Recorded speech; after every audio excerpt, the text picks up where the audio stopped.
Hola, bienvenidos nuevamente. En esta ocasión vamos a conversar algo que de repente se nos hace un poco extraño a los profesionales de la salud que trabajamos directamente en gestión en los centros de salud, que es la parte del financiamiento. De repente no es difícil o un poco agreste el tema de las lucas, ¿cierto? Porque nosotros vemos a la persona que tiene la necesidad, que tiene el requerimiento de salud y queremos hacer algo y queremos gestionar lo necesario para que esa persona esté bien, para que su familia esté bien. Vemos el problema, vemos las lágrimas, vemos las heridas, vemos el dolor.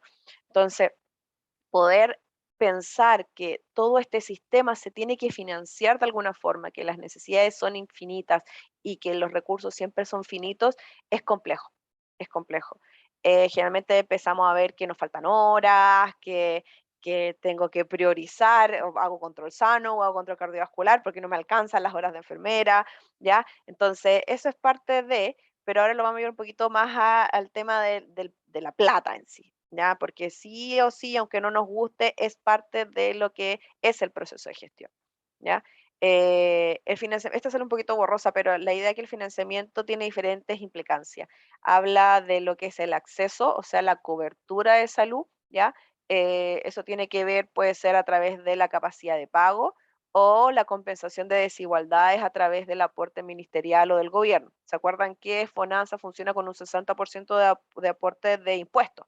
Además del 7% de las personas que son afiliadas a este sistema de salud. Ya em, vamos ocupando ciertas jerga o ciertas definiciones que ya hemos conversado anteriormente. Y bueno, y esto también lo pueden ver en el manual de autoayuda, ¿cierto? Es importante que el acceso tiene que ver todo lo que es cobertura de salud, ¿ya? Está la equidad, que es dar acceso a los mismos servicios y con igual calidad, ¿ya? Donde la equidad en el acceso a los servicios tiene que ver con un plan universal. El plan universal nos ayuda bastante, estamos trabajando en ello a nivel de general, donde van a haber prestaciones mínimas. El GES, en ese caso, nos ayuda un poco que sea esto más general. No sé si se acuerdan que el GES antes era auge, ¿cierto? Y ahí estaba la palabra universal, pero al final quedó como garantía explícita en salud solamente, no universal porque no están las Fuerzas Armadas incluidas. Ya, acuérdense que el GES es solamente para FONASA y SAPRE, pero la equidad busca eso. El GES es una muestra de equidad en ese sentido entre el sistema público y privado, porque define ciertas garantías básicas, tanto de acceso, oportunidad, de protección financiera y de calidad en la atención de ciertas patologías de mayor importancia pública desde el punto de vista epidemiológico o costo efectivo o pago bolsillo de las personas.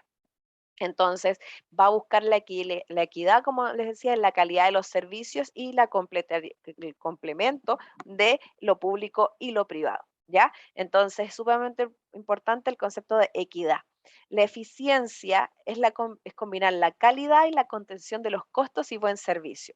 Claro, porque uno generalmente asocia calidad a lo caro, ¿cierto? Pero no siempre lo caro es solamente de calidad. De repente tenemos cosas que pueden ser un costo menor o más efectivo y no necesariamente es lo más caro del mercado, ¿ya? Entonces, la eficiencia en la asignación de recursos es importante y tiene que ser costo efectiva. Y esto es un poco lo que partí diciéndole. De repente nos cuesta de los costos de efectividad porque tenemos una usuaria, por ejemplo, que está con mucho dolor, con muchas patologías, con mucho requerimiento, y quizás voy a necesitar, no sé, 10 horas de médico, un ejemplo, 10 horas de médico para poder apoyarle a manejar su patología. Pero si yo a ella, aunque suene muy duro, no le doy las 10 horas de médico y esas 10 horas las ocupo para ver a 10 personas, ¿ya? Pudiese ser, economistamente hablando, costo efectivo. No significa que yo quiera dejemos ver a la señora que está sufriendo, significa que tenemos que ver esto un poquito más allá también. Por eso también la inversión en la promoción y la prevención, ¿ya? Porque si invertimos en promoción y prevención, va a ser más costo efectivo a largo plazo que en curación o tratamiento, ¿ya? Entonces es sumamente importante estos pilares para que trabajemos y la parte de financiera del sistema de salud, trabajar cómo mejorar el acceso, la equidad y la eficiencia. La población la distribución de la población, como les mencionaba, va a depender de causales económicas también, pero esto es más o menos la proporción. Este es un corte del 2017, otro corte del 2018 es distinto y así. ¿ya? Entonces, lo que tenemos que tener claro es que el gran porcentaje de la población está afiliada a FONASA. Este monito ya lo vimos, bueno, uno muy parecido a este, ¿ya?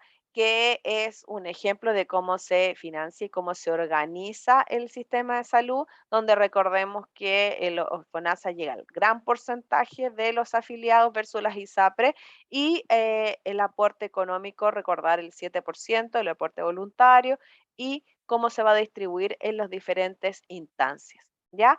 Este creo que incluso es un poquito más claro que la imagen que vimos, este es de otro documento, ahí está la base y se los voy a subir. Este documento buscaba ejemplificar y explicar el funcionamiento del sistema de salud chileno y me preocupa que tengan claro los primeros dos puntos en este caso, por ejemplo, el sector público se financia con impuestos locales, municipales, recuerden el aporte municipal que tienen o no tienen las municipalidades, no es una obligación que la municipalidad tenga un aporte de salud, pero generalmente es bastante, existe. El porcentaje de este aporte en salud desde la municipalidad varía mucho. O sea, los años pasados, cuando tuvo la pandemia, las municipalidades tuvieron muchos gastos y menos ingresos. Lo más seguro que en la mayoría de las comunas disminuyó el aporte en salud también. ¿Ya?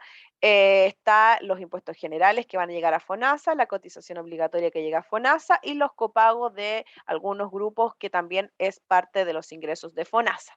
¿Ya? En el mundo privado está todo lo que va directamente de empresa a las mutualidades, ya que es el porcentaje que este seguro de trayecto y enfermedades laborales.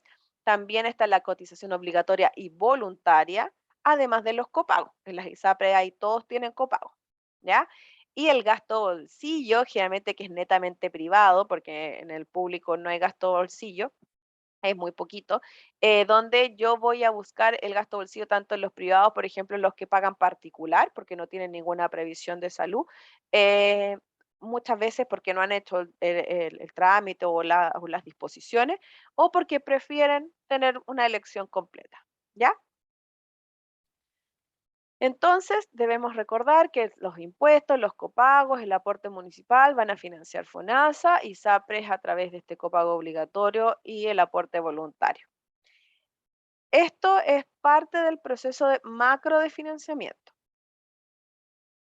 Entonces, el sector público es el MinSal que controla el gasto a través de FONASA. ¿Ya? FONASA es el que lo gestiona, pero MinSal es el que ordena. Y eso es súper importante tenerlo claro. ¿Ya? Entonces, el esquema de financiamiento del Sistema Nacional de Salud viene de la ley de presupuesto en adelante. La ley de presupuesto es, bueno, lo manejamos nosotros en atención primaria porque es la época donde empiezan a hablar de movilizaciones, del reajuste, etcétera. Aquí se define el per cápita que nos afecta directamente, ¿cierto? Entonces, en esta ley de presupuesto se discuten estas partidas que tienen que ver con la superintendencia, la Cenabas, subsecretaría de redes, el Instituto de Salud Pública, la subsecretaría de Salud Pública y FONASA, ¿ya? Donde ellos van a recibir a través de la ley de presupuesto diferentes presupuestos o asignaciones presupuestarias para poder desarrollar sus intervenciones y todo esto es en base a los objetivos sanitarios también que vimos hace un video atrás. Entonces, el financiamiento de APS, a donde estamos nosotros, los establecimientos municipales son los únicos que reciben financiamiento de acuerdo a un sistema de cápita, el per cápita, ¿ya? Calculado en base al costo del plan de salud familiar que ya revisamos, que incluye el paquete básico de prestaciones, donde las vimos en detalle, donde los equipos municipales tienen que, a través de esta población registrada, dar estas prestaciones. Entonces, la atención primaria de salud municipal va a tener el per cápita, que es el pago por persona, y también los programas. Cada vez tenemos más programas en atención primaria.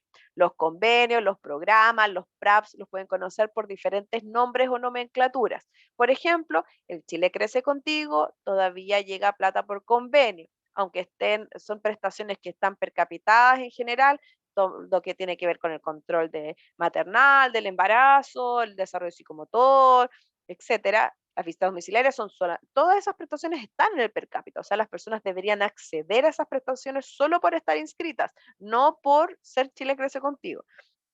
pero aún hay un convenio que llega. Está el convenio de resolutividad, por ejemplo, que nos llega todas las lucas relacionadas con los exámenes, hay varios convenios ontológicos, no sé, hay un convenio de mejor niñez, el Exiname, hay muchos convenios. Bueno, para la pandemia también nos llegaron convenios de estrategias de apoyo COVID, por ejemplo, visita domiciliaria, triage, ¿ya? Entonces, todos esos convenios, programas a pago, ¿ya? Entonces, todo eso es lo que nosotros nos van a llegar.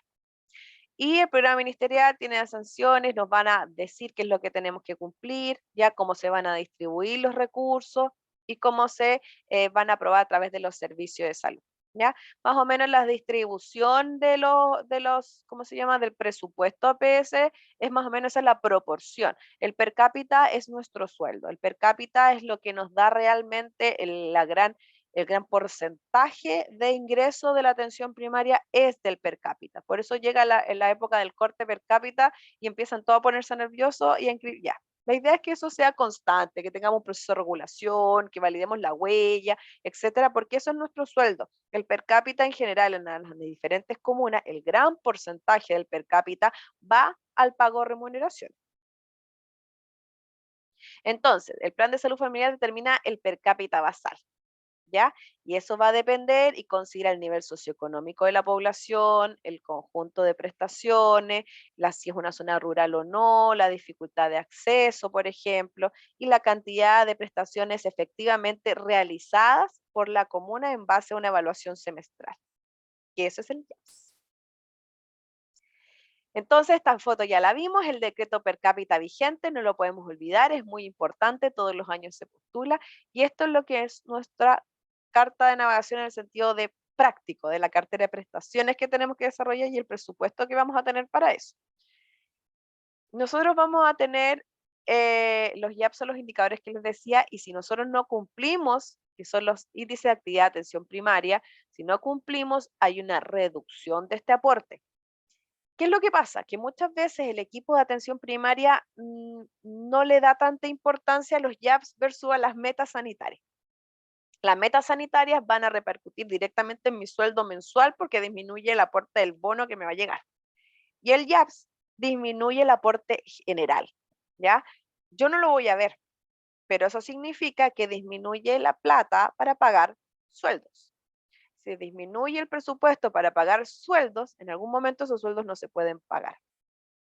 Puede que las personas que son planta no van a hacerse perjudicadas directamente, pero sí puede haber alguna alteración en la dotación si es que no hay cumplimiento de los indicadores, ¿ya? No, la idea es que los YAPS y las metas de repente uno habla y es como que habla del incentivo perverso, ¿ya? Porque como si no los cumple, no tienes la plata y si no tienes la plata no los puedes cumplir. Es como, es medio complicado, ¿cierto?